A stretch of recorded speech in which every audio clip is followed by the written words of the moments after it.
기억하지 못하는 삶은 반드시 반복됩니다. 바쁘게 지나가는 하루 끝에서 문득 이런 생각이 들 때가 있습니다. 나는 지금 제대로 살고 있는 걸까?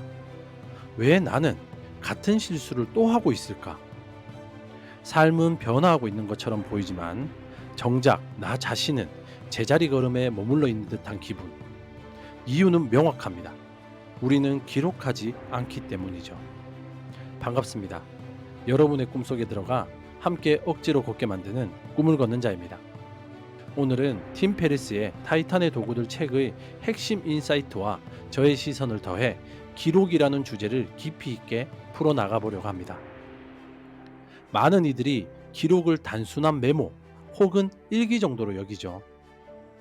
하지만 기록은 단지 정보를 남기는 행위가 아닙니다. 그것은 자신을 이해하기 위한 첫걸음이며 삶을 통제하는 가장 원초적인 기술입니다. 오늘 우리가 살펴볼 주제는 단순하지만 그만큼 강력합니다. 이 영상에서는 세 가지 흐름으로 기록의 본질을 풀어나가겠습니다. 첫째, 왜 성공한 사람들은 기록에 집착하는가?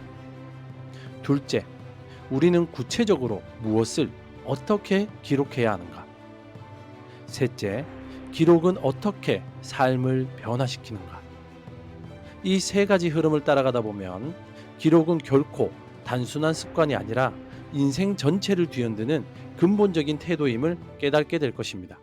1단계, 왜 성공한 사람들은 기록에 집착하는가? 성공한 사람들은 예외 없이 자신을 관찰하죠. 그리고 그 관찰을 반드시 기록으로 남깁니다. 레이 달리오는 모든 회의와 의사결정을 기록하고 팀 페리스는 하루의 루틴과 실험 결과를 세심하게 정리합니다. 세스 고디는 매일 글을 쓰죠. 단 한 줄이라도 그들은 왜 이렇게까지 기록에 집착할까요? 이유는 단 하나입니다. 인간은 기억하지 못하는 존재이기 때문이죠. 타이탄의 도구들에서 팀 페리스는 말합니다. 당신이 바꿀 수 있는 것은 오직 당신이 인식한 것뿐이다. 다시 말해, 기록은 자기 인식의 출발입니다. 기억에 의존한 변화는 지속되지 않죠. 감정은 왜곡되고 의지는 사라지기 때문입니다. 기록은 그러한 흐름을 붙잡아 두는 앵커입니다. 마치 흐르는 강물 속에서 물살을 거슬러 작은 돌멩이를 쌓는 것처럼 기록은 우리 삶의 특정 순간을 고정시키고 관찰하게 합니다. 하버드 의과대학의 크레이그 머킨스 교수는 말합니다. 감정은 느껴지는 순간엔 강력하지만 기억 속에서는 휘발된다. 그러나 글로 표현된 감정은 기억화된다. 이 말은 기록이 단지 생각을 남기는 것을 넘어 감정의 기억을 구조화시킨다는 사실을 시사합니다. 또한 심리학자 제임스 펜 베이커의 연구에 따르면 감정을 꾸준히 글로 표현하는 사람들은 그렇지 않은 사람들에 비해 우울, 불안, 스트레스 지수가 현저히 낮게 나타납니다. 말하자면 기록은 감정의 해독제이며 마음의 정화장치입니다. 성공한 사람들은 직관적으로 알고 있습니다. 생각은 써야만 정리되고 경험은 써야만 학습이 됩니다. 기록 없는 성찰은 망상이고 기록 없는 목표는 희망사항에 불과합니다. 2단계, 구체적으로 무엇을 어떻게 기록해야 하는가? 많은 사람들이 기록의 중요성은 이해합니다. 하지만 막상 어떻게 시작해야 할지 몰라 망설이죠. 가장 많이 하는 질문은 이렇습니다. 무엇을 적어야 하나요? 어떻게 적는 것이 좋을까요? 결론부터 말씀드리면 정답은 없습니다. 하지만 방향은 있습니다. 기록의 목적은 통제가 아니라 인식입니다. 그러므로 가장 중요한 것은 무엇이 나를 더 잘 보이게 하는가를 기준으로 해야 하죠. 이때 다음 세 가지 항목을 중심으로 시작해 보길 추천합니다. 첫째, 감정의 기록입니다. 오늘 하루 느꼈던 가장 강한 감정 하나만 적어보세요.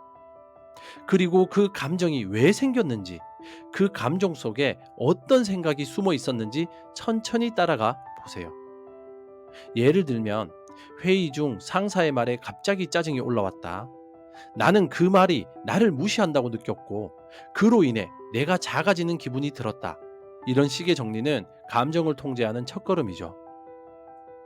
둘째는 행동의 기록입니다.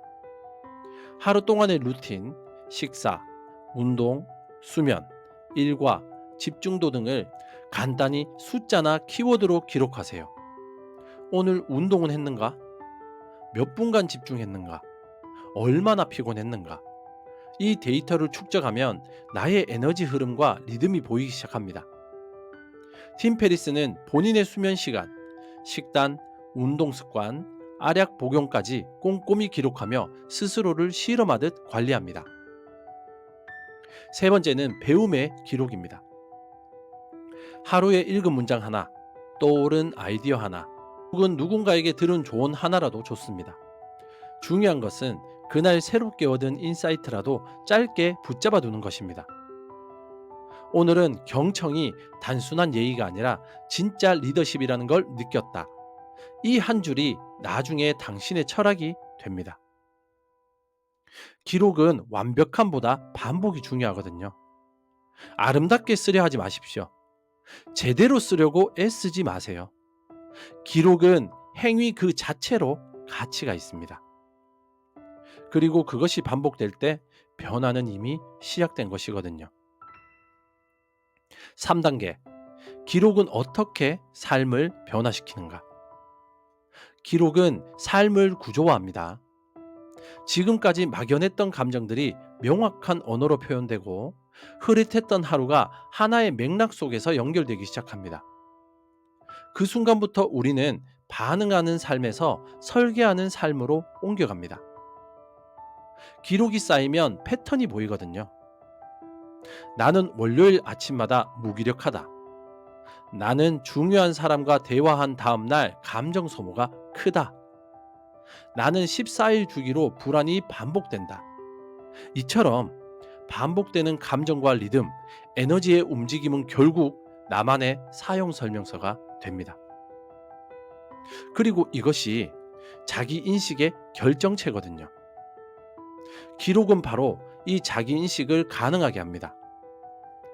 자기 인식이란 나를 객관적으로 바라보는 힘이며 그 힘이 있어야 우리는 방향을 조정할 수 있습니다. 기록은 실수를 분석하게 합니다. 같은 실수를 반복하지 않도록 원인을 찾게 하고 다음엔 어떻게 다르게 대응할지를 스스로에게 묻게 합니다. 그리고 이 질문이 반복되면 나의 무의식적 반응이 의식 위로 올라오고 그것은 더 나은 선택으로 이어집니다. 결국 기록은 내 인생에 대한 주도권을 되찾는 일입니다. 남이 나를 규정하기 전에 내가 나를 정의하는 것이거든요. 지금 이 순간 누군가는 또다시 결심하고 있을지도 모릅니다. 내일부터는 달라질 거야. 이번에는 진짜야. 그러나 그 결심은 또 흐려지고 또다시 잊히고 반복되는 일상 속으로 사라질 것입니다. 그러나 오늘 이 영상을 끝까지 들은 당신은 이제 알고 있습니다. 그 결심을 잃지 않는 가장 확실한 방법, 그것은 기록이라는 단어 안에 있거든요. 한 줄의 메모, 하나의 질문, 오늘 하루를 마주하는 몇 분간의 시간. 그 작고 사소한 습관이 쌓일 때 인생은 방향을 바꿉니다. 무겁고 거창한 변화는 필요하지 않습니다. 조용히 그러나 꾸준히 자신과 대화를 이어가는 사람. 바로 그런 사람이 결국 인생을 바꾸는 사람입니다. 오늘 당신이 이 영상에서 얻은 단 한 줄의 인식이 당신의 새로운 시작이 되기를 진심으로 바랍니다. 당신의 꿈 곁에서 함께 조용히 걷는 꿈을 걷는 자였습니다. 감사합니다.